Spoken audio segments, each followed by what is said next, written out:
लैला मजनू, शेरी फरहाद, सोनी महिवाल, ऐसे अनगिनत प्रेम कहानियां हैं जो हम सभी को याद हैं। ऐसी ही एक अनूठी प्रेम कथा है रानी रूपमती और बाज बहादुर की। इस वक्त हम हैं मांडू में। ये शहर जो रानी रूपमती और बाज बहादुर की अनोखी प्रेम कथा का साक्षी रहा है। कहते हैं प्रेम की अनुगूंज मांडू। आज हम आपको मांडू में वो सारी जगह दिखाने वाले हैं जो इस प्रेम कथा की साक्षी रही हैं। तो चलिए चलते हैं आज मांडू के सफर पर। मांडू अपनी सुंदरता के लिए जानी जाती है और जहां पहुंचते ही टूरिस्ट को बेहद सुखद अनुभव मिलता है। और खास बात यह है कि ये शहर केवल टूरिज्म के लिए ही अपनी पहचान नहीं रखता, बल्कि ये शहर प्यार की ऐसी दर्द भरी दास्तान का गवाह भी है जिससे रूबरू होते ही इंसान बोल उठता है, वाह मोहब्बत हो तो ऐसी। ये कहानी है राजा बाज बहादुर और रानी रूपमती के इश्क की, जो जीते जी तो एक दूसरे के ना हो सके, फिर भी उनका प्यार इतिहास के पन्नों में आज भी अमर है। मांडू मध्य प्रदेश का एक शहर है जो अपने ऐतिहासिक धरोहरों के कारण काफी महत्वपूर्ण है। ये जगह इंदौर से मात्र 100 किलोमीटर की डिस्टेंस पर है और आने में सिर्फ 2 घंटे का वक्त लगता है अगर आप बाई रोड आते हैं। इस जगह पर रानी रूपमती और बाज बहादुर की कहानियां बिखरी पड़ी हैं। मैं आपको आगे उन दोनों की अनूठी प्रेम कहानी का भी विस्तार से वर्णन करूंगी।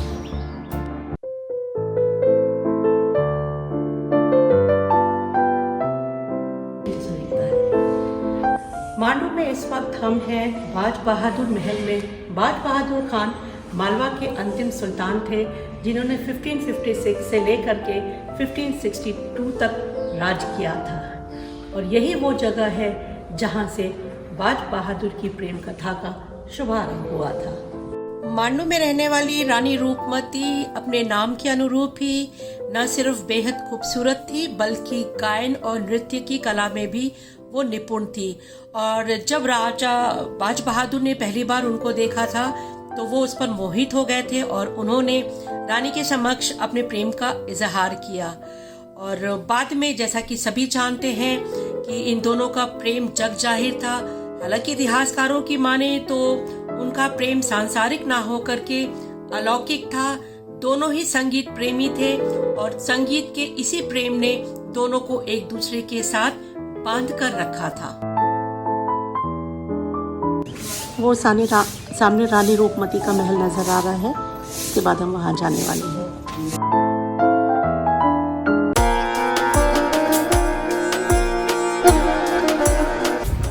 और जैसा कि हर शहर में होता है selfie point, I love Mandav सामने दिखाई दे रहा है। अगर आपको भी ऐसी सेल्फी लेने का शौक है तो आप जरूर यहाँ पर सेल्फी लें।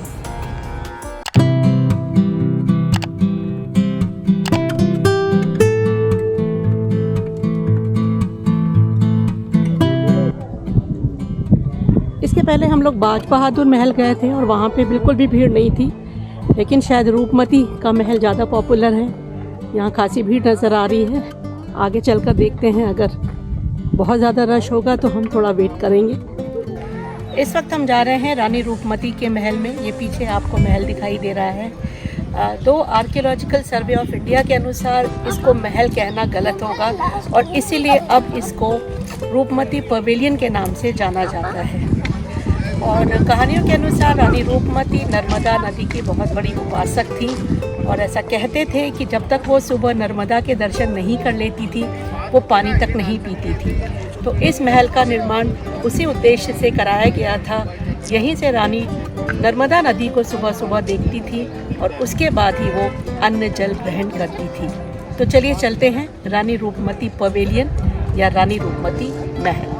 रानी रूपमती की खूबसूरती और गुणों की चर्चा न सिर्फ मांडू में बल्कि दूर दूर तक फैले हुए थे। जब दिल्ली के सम्राट अकबर को इस बात की जानकारी हुई तो उसने बाज बहादुर से रानी को दिल्ली दरबार में भेजने की बात कही। और जैसे इस बात का पता बाज बहादुर को लगा, उन्होंने रानी को दिल्ली दरबार भेजने से इनकार कर दिया। और इस बात से नाराज होकर के अकबर ने अपने सेनापति आदम खान को ये हुक्म दिया कि वो बाज बहादुर को बंदी बनाए और रानी रूपमती को लेकर के उनके सामने पेश किया जाए।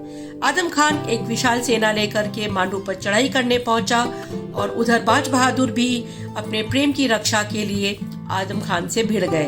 हालांकि आदम खान की सेना के आगे बाज बहादुर की एक नहीं चली और वो बंदी बना लिए गए। जब इस बात का पता रानी रूपमती को चला तब उन्होंने अपनी इज्जत की रक्षा के लिए जहर खा करके आत्महत्या कर ली। ये जानकारी होने पर अकबर को अपने किए पर पछतावा हुआ और उसने बाज बहादुर को रिहा कर दिया। बाज बहादुर जब रानी की मजार पर पहुंचा तो वहां पर वो इतना दुखी हो गए कि वहीं पर सिर पटक पटक कर उन्होंने अपनी जान दे दी। और इस प्रकार से रानी रूपमती और बाज बहादुर का वो प्रेम जो उन्हें जिंदा तो साथ नहीं रख सका परंतु मरने के बाद दोनों को हमेशा के लिए अमर कर गया। और शायद यही वजह है कि आज भी मांडू में लोग उस अमर गाथा, उस प्रेम गाथा को सुनने के लिए दूर दराज से आते हैं। से रानी रूपमती ऊपर पवेलियन तक जाती थी जहाँ से वो नर्मदा के दर्शन करती थी। और जैसा कि आप देख रहे हैं बहुत अच्छे से इसको डिजाइन किया गया है। हर थोड़ी दूर पर यहाँ पर इस तरह से 5 वेंटिलेटर्स हैं जिनसे एक तो हवा क्रॉस होती थी और दूसरा रोशनी आती थी। रात के समय यहाँ पर दिए जलाए जाते थे या दीपक जलाए जाते थे रोशनी के लिए।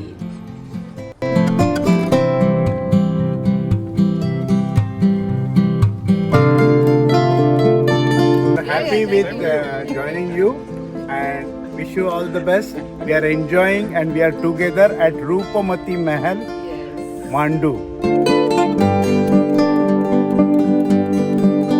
रूपमती महल की पहाड़ियों की तलहटी में सिचुएटेड रेवा कुंड लोगों के बीच आस्था का केंद्र है। और ऐसा कहते हैं कि रानी रूपमती जब तक नर्मदा के दर्शन नहीं कर लेती थी वो अन्न जल ग्रहण नहीं करती थी। और कई बार ऐसा होता था जब बारिश के दिनों में वो नर्मदा के दर्शन नहीं कर पाती थी तब एक दिन रानी को नर्मदा देवी ने दर्शन दिए और ये कहा कि वो महल के पास ही एक कुंड बनवाए और जहाँ पर वो स्वयं प्रकट होंगी। और उनके कहने पर ही बाज बहादुर ने इस रेवा कुंड का निर्माण करवाया था। और जब उस कुंड की खुदाई की गई थी तो वहाँ पर नर्मदा का जल स्वयं प्रकट हो गया था। और इसी कारण से इस रेवा कुंड की बहुत महत्ता है और लोग यहाँ पर अवश्य दर्शन करने आते हैं।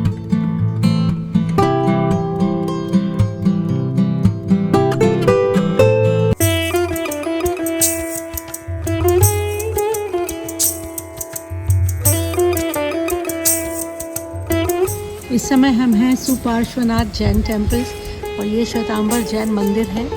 और इसके चारों तरफ जैसा कि आप देख पा रहे हैं ये पूरी एक धर्मशाला है जहाँ पर लोग रुकते हैं, आकर के ठहरते हैं और साथ ही मंदिर के दर्शन करते हैं। इस समय मंदिर बंद है इसलिए हम अंदर नहीं जा रहे हैं, आपको बाहर से। और काफ़ी सुंदर है, ये पूरा मार्बल का बना हुआ मंदिर है।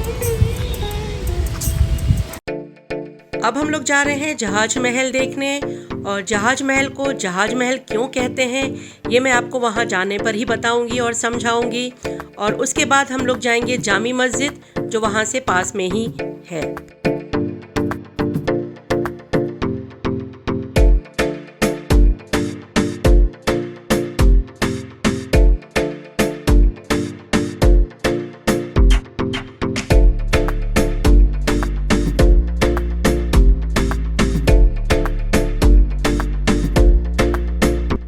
मांडू में है जहाज महल। इसको जहाज महल क्यों कहते हैं इसके पीछे भी एक कहानी है। जिस जगह पर ये महल है इसके दोनों तरफ 2 आर्टिफिशियली क्रिएटेड लेक्स हैं जिसके कारण ये महल पानी पर तैरते हुए किसी जहाज की तरह नजर आता है। इसीलिए इसका नाम जहाज महल पड़ा हुआ है। इस महल का निर्माण 15वीं सेंचुरी में गयासुद्दीन खिलजी के द्वारा करवाया गया था और ये महल उनके हरम के तौर पर इस्तेमाल किया जाता था।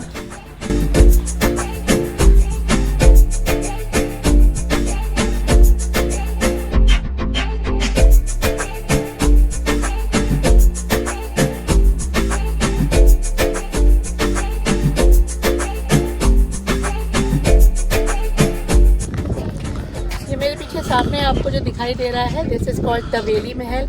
और जो तवेली वर्ड है वो लिया गया है तबेला अर्थात तबेला स्टेबल।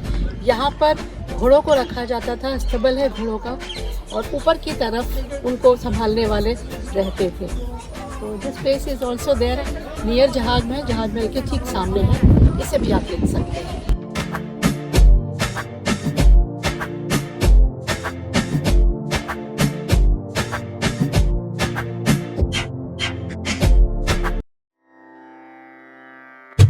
अब हम आ गए हैं चतुर्भुज श्री राम मंदिर, और ये दुनिया में अपने आप का एक अकेला मंदिर है जहाँ पर श्री राम की चतुर्भुज प्रतिमा स्थापित है।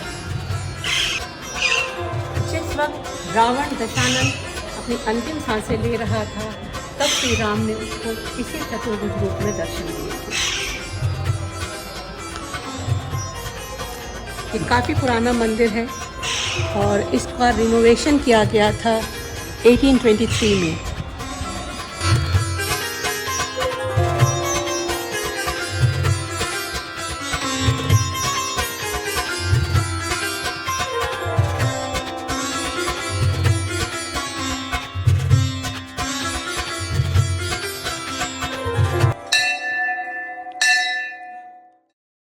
चतुर्भुज राम मंदिर में दर्शन के बाद अब हम जा रहे हैं जामी मस्जिद, जो बिल्कुल इसके पास में ही है और आप पैदल भी वहां तक जा सकते हैं।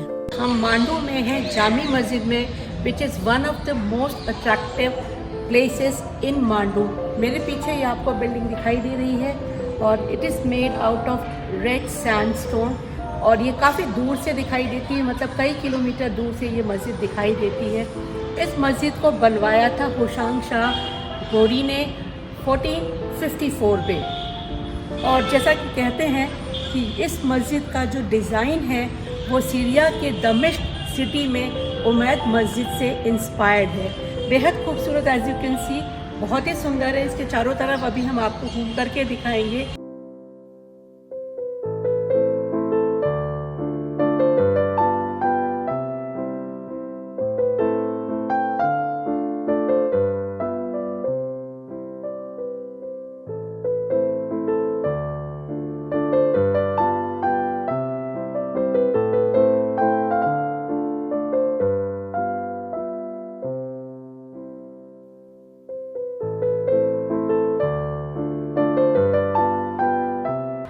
इस वक्त हम हैं होशंग शाह के मकबरे पर। ये मेरे पीछे जो आपको दिखाई दे रहा है ये वही मकबरा है जो आपको अवश्य एक ऐसी ही मिलती जुलती इमारत की याद दिलाएगा, और वो है ताजमहल।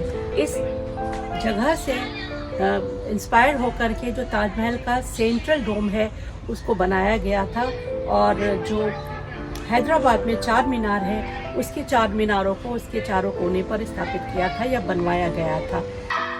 वाइट मार्बल से बने इस मकबरे का निर्माण कार्य होशंग शाह के समय ही शुरू हो गया था, लेकिन इसको पूरा कराया था खिलजी ने 1440 ईस्वी में। और इसमें जो एक बीच वाला गुंबद है वो द्वार मंडप से प्रवेश, उसी जगह से प्रवेश किया जाता है। ये मकबरा एक चतुष्कोण के केंद्र में स्थित है और इसके ऊपर एक विशाल गुंबद तथा कोणों पर छोटे गुंबद बने हुए हैं। इस मकबरे के वेस्टर्न साइड के जो वरांडे वाला पोर्शन है उसको धर्मशाला कहा जाता है। संभवतः इसका कारण इसकी हिंदू शैली है, जिसके आधार पर इसको, अगर आप देखें तो जैसे साउथ इंडियन टेम्पल्स में होता है, जो वरांडा होता है वो उसमें इस तरह से लाइन से पिलर्स बने होते हैं, और इसी कारण से इस जगह को धर्मशाला कहा जाता है।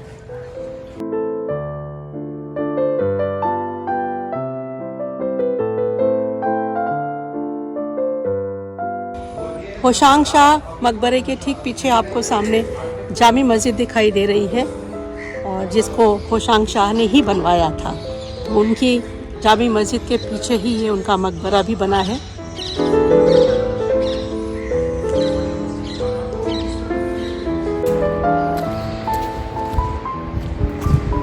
वो सामने अशरफी महल।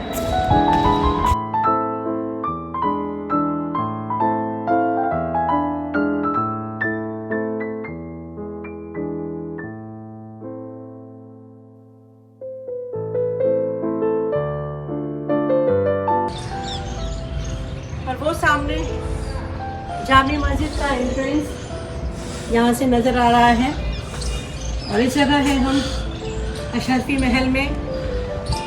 और सीढ़ियाँ चढ़कर आई हूँ तो मेरी थोड़ी सांसें चढ़ गई हैं, तो मैं बैठ गई हूँ जस्ट फॉर अ वाइल। और ये सामने जो है दिख रहा है वो विक्ट्री टावर है, हालांकि वो भी अब पूरी तरह से टूट चुका है, अवशेष ही बचे हैं उसके। ये मोहम्मद खिलजी का मकबरा या टोम वो सामने दिखाई दे रही है बीच में। रानी रूपमती और बाज बहादुर एक दूसरे के लिए बने थे। वे साथ जिंदा तो नहीं रह सके, परंतु उन्होंने अपने जान दे दी थी उस प्यार की खातिर, जिस प्यार को सबसे ताकतवर शहंशाह अकबर भी नहीं हरा सका था। और उन दोनों की इश्क की ये दास्तान मांडू में आज भी अमर है। इसी के साथ मांडू का हमारा ये सफ़र अब यहीं पर ख़त्म होता है। मुझे उम्मीद है ऐतिहासिक धरोहर मांडू का ये सफ़र आपको ज़रूर पसंद आया होगा। अपने अगले एपिसोड में एमपी की एक और खूबसूरत लोकेशन पर मैं आपसे फिर मिलूंगी। तब तक चैनल को लाइक और सब्सक्राइब करना ना भूलिएगा। This is your host Archana Srivastava signing off from Mandu. Bye bye, take care.